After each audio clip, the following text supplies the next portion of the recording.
White one, yeah. This is where it all happened. This is the house I saw in the vision at 18. The video that you just saw was taken a few years ago while my husband and I were riding through our old neighborhood.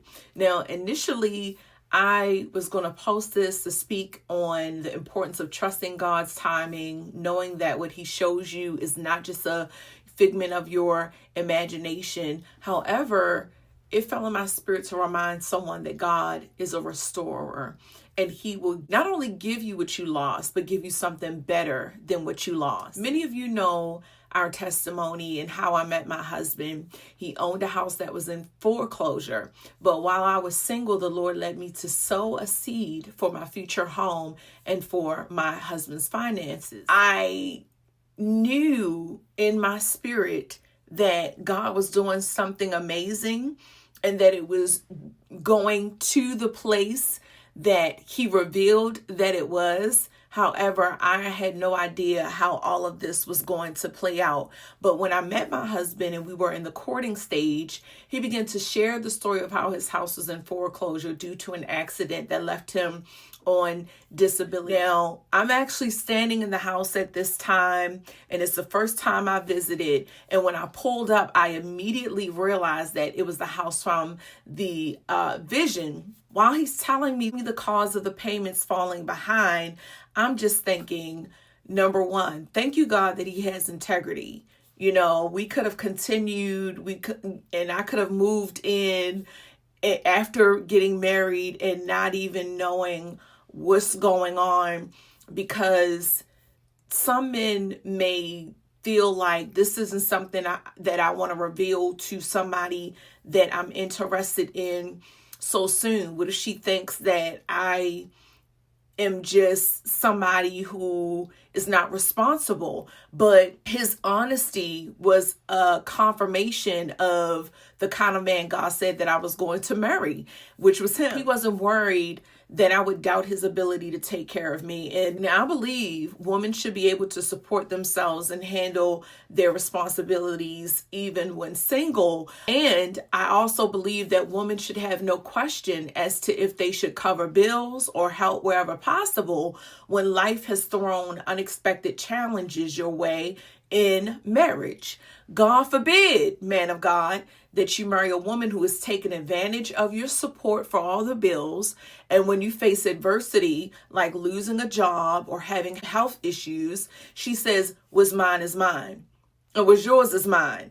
And when you don't have, you're left to fend for yourself. God forbid you marry a woman who, if you lose your job, says if you don't work, you don't eat. One who cooks, but then eats right in front of you without sharing because you fell on hard times. This is why it's important to seek God for confirmation when it comes to a spouse. That moment showed my husband during our courtship that while I might not have been able to help him out of this financial burden, I would stand with him in tough times. God forbid, woman of God, you marry a man who is only interested in what you can provide for him.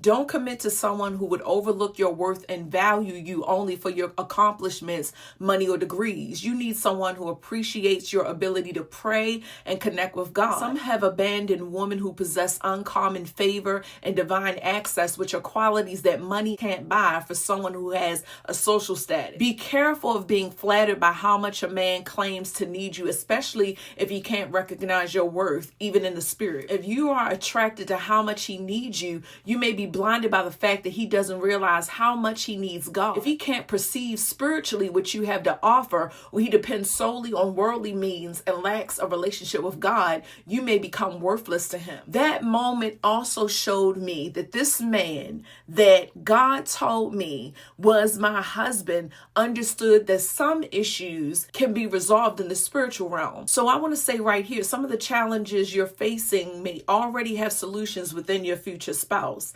Some of your future spouses are praying for you. You may wonder how you emerged from difficult situations, got out of entanglements. Yes, Jesus is at the right hand of the Father interceding for you, but there might also be a God-fearing man or woman spiritually aware of what you are going through. Now, at the age of 18, I had a vision of the house my husband was living in. And that moment, everything began to align, and I realized what needed to be done.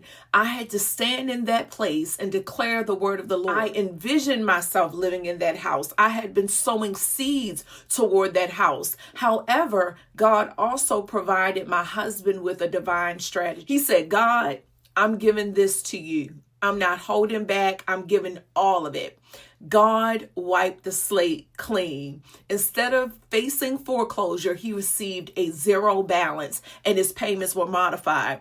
When I moved into the house, God showed me, even before I met him, he owed nothing. That's the favor of God and the power of God you experience when you trust him. Now, fast forward to a few years later, we encountered significant tests and financial struggles. I was laid off from my job, but God told me he didn't want me to work another secular job. Instead, I was to come home and homeschool our children.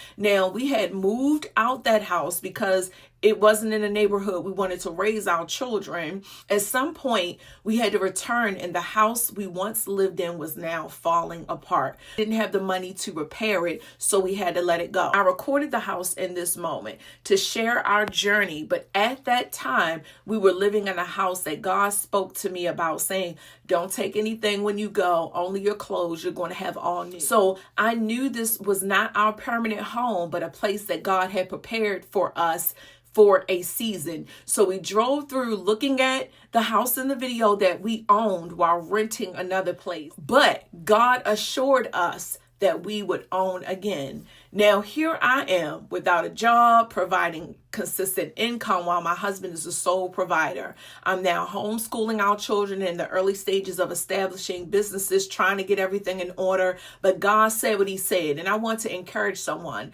God did what he promised. God blessed us with the opportunity to buy a home together. And the way it happened was truly amazing. It wasn't our intention to pursue ownership in that moment, but we had been praying. The Lord told us we were moving. He said it was time to own. And I began to sing the song of the Lord that he placed in my spirit, proclaiming that we will see your goodness like Sarah did, like Abraham did, like Hannah did. I began to sing prophetically the testimonies of the impossible becoming possible. And I kept hearing the Lord is saying, it's time for you to own. Of course, we had student loans, and my husband has been in school since before I met him in 2008. So all of these things seem like barriers, but we always believe that what God said was going to come to pass. God cleared everything. He made finances available and said, go. It was time to possess what was ours. I feel compelled in this moment to share with someone who feels like you've lost some things and you will never recover. Maybe you owned a home, a business, or something significant, and then something happened. Maybe it was a marriage ended, or a shift in the economy. You might be saying, God, I remember when I had this. I remember when you blessed me with that. But God is saying, forget the former things. That was for that season. He says, I'm sending my wind for you to win. I shared in a recent post how I heard the word Godspeed. He said, it is my ability to grace you with the speed to accomplish my plan and purpose with less time. He will not just allow you to do what he said, but to occupy what he has promised. The Lord wants you to have an expectation of greater glory. Yes, the testimonies from your last season were good and blessed you, but God wants you to move forward. Imagine if Israel had remained at the place where God opened the Red Sea. They would have never seen Canaan. Listen, Joshua 18:3 is falling in my spirit because he told the children of Israel, and that is what I say to someone today. How long are ye slack to go and possess the land which the Lord God of your fathers have given you? It might not be a home, and I'm going to get into that, but some of you have been afraid to take the step because you were looking at the risk, but it will take faith again to possess what God said. You said, I believed and I lost it. Let me correct you. You believed, God did it, and then at the appointed time, he moved it so you wouldn't get stuck there. Some of you are settling because you want to be safe, even as it pertains to your spiritual life. You said, I just want to live in the pews and not go through the process because of the warfare. I don't have to be seen or have a title, which is true. But the truth is, you are needed. Imagine saying that at a job. I don't need the promotion. I don't need the title. Well, that's why you don't have the authorization. There are some things God uses man to bring you into so you have the authority to do what needs to be done.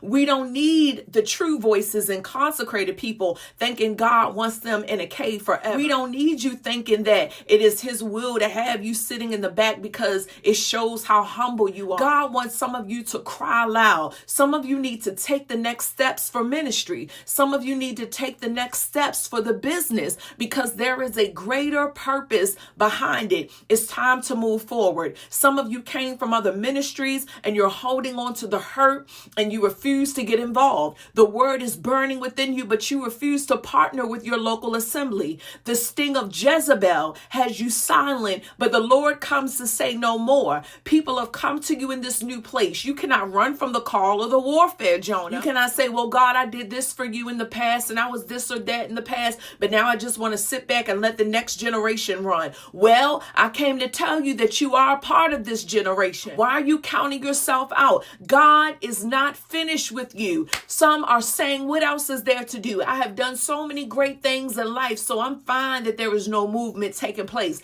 But there is more. This thinking brings stagnation. And listen, while it's important to remember the blessings of the past, God doesn't want you to idolize those moments or become so focused on them that you can't see the greater he has in store for you. Be so hurt, be so broken, become so bitter that you cannot see that God to overwhelm you with not only his love, but the love of another. The Lord says your latter will be greater than your former. Don't dwell on what you lost. God is a redeemer, a restorer, and a replenisher. He will provide even greater because some may feel that they can never regain what they had due to fear, time, lack of resources, or connections. But you don't know the God you serve. What's coming is greater. Whenever God gives you a promise of restoration, understand that it will be greater than what you lost. And you can't judge it based on your natural eye. Remember how Samuel thought the better choice was someone whom God had rejected. When it comes to what God is bringing you into and redeeming what was lost, you must be led by the Holy Spirit. He will never steer you wrong. I want to remind you that greater things are coming. So don't stop planning, don't stop sowing, and don't stop looking. Continue to be filled with expectation and anticipation for what the Lord will do, because this greater calling is attached to a redemptive purpose. It will glorify God, and it's not just about requiring something new. It's a part of a kingdom agenda specifically assigned to you.